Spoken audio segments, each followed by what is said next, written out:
4 türlü adam var deydi. Allah Teala alardı beyişke kirgizbeydi. Beyiştin baylığın, cıgaçılığın körsetbeydi dağın dedi. 4 türlü adam deydi. Oşolardan bir ösü bol araka verilip ketken adam deydi. Öte arakta köşüp ketkenler var mı? Barıqını sen unuttum. Antkeni bu aram bolsa da bilip duruşu otar. İkincisi sütkorduk.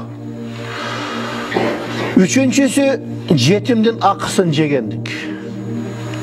Alemi dördüncüsü atenege ak bolu deydi. Bul dağın beşke kirbeydi, bürok tavba keltirgen bolsa Allah'ın kerem deydi.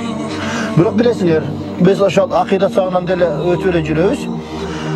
Allah Teala Kur'an-ı Kerim'de ayet: "Lellezine ahsanul husna ve ziyade."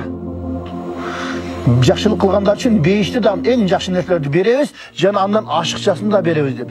Оша зияда деген нәрсе бұл бейіште Аллахтың жамалын көру дейді. Аллахтың жамалын көру дейді.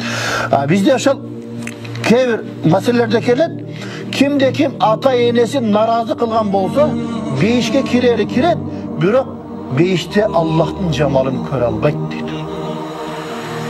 Анткени жума сайын базар болот экен. Аллахтын жамалын көрүү деген базар болот экен.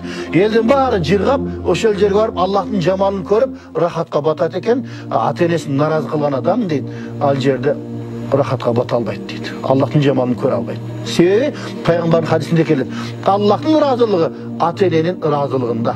Аллахтын каары ата-эненин каарында деген хадис бар. Ошондуктан биз ата-энени ыраазы кылышыбыз керек экен.